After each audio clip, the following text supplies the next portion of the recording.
आज हम लोग पढ़ेंगे कक्षा 4 हिंदी व्याकरण में क्रिया। ऐसे शब्द जो हमें किसी काम के करने या होने का बोध कराते हैं वे शब्द क्रिया कहलाते हैं। इसका मतलब ये है कि वो सारे ही शब्द जो कि हमारे किसी वाक्य में बताएं कि कोई काम हो रहा है या फिर कोई काम किया जा रहा है, तो वो सारे के सारे शब्द हमारे क्रिया कहलाएंगे।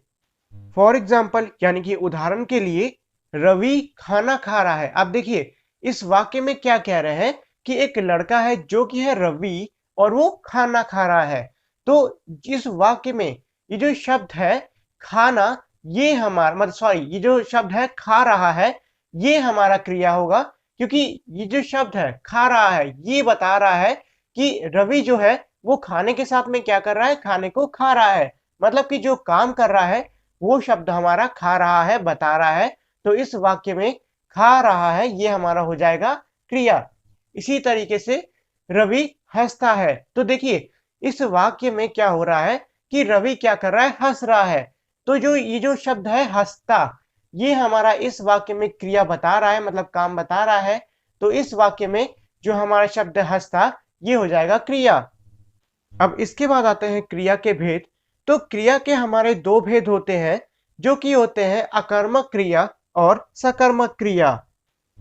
जिस क्रिया का फल कर्ता पर ही पड़ता है वह क्रिया अकर्मक क्रिया कहलाती है। इसका मतलब ये है कि वो क्रियाएं जिनका कि जो फल है वो करने वाले पर ही पड़े। उदाहरण के लिए ये लेते हैं कि रमेश हंसता है। तो देखिए इस वाक्य में ये जो शब्द है हंसता, ये क्या है, ये क्रिया है। और साथ ही में ये शब्द बता रहा है कि ये जो काम करने वाला इंसान मतलब जो व्यक्ति है रमेश, वो ही हंस रहा है। मतलब ये है कि जिस काम का असर उसके करने वाले पर पड़े। मतलब ये है कि रमेश हंसता है यानी कि कौन हंस रहा है, रमेश। तो ये जो काम है हंसता, इसका असर किस पे, रमेश पर ही पड़ रहा है। तो ये हमारा अकर्मक क्रिया कहलाएगा। अगला है सकर्मक क्रिया। जिस क्रिया में कर्म का होना जरूरी होता है वह क्रिया सकर्मक क्रिया कहलाती है। इन क्रियाओं का असर कर्ता पर ना पड़कर कर्म पर पड़ता है।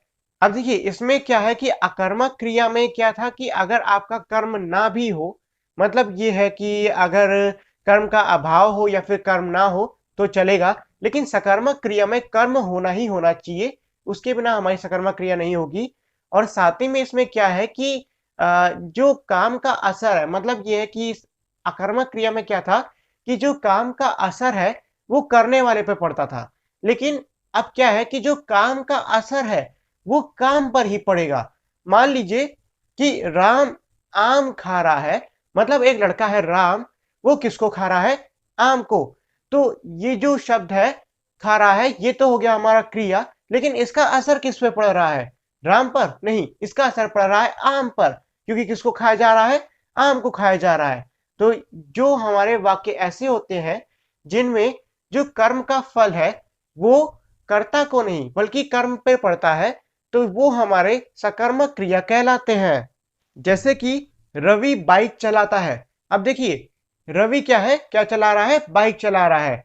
अब इस वाक्य में जो चलाना है ये हमारा क्रिया है, और जो बाइक है उस पर असर पड़ रहा है ना कि कर्ता पे, तो ये भी हमारा हो जाएगा सकर्मक क्रिया।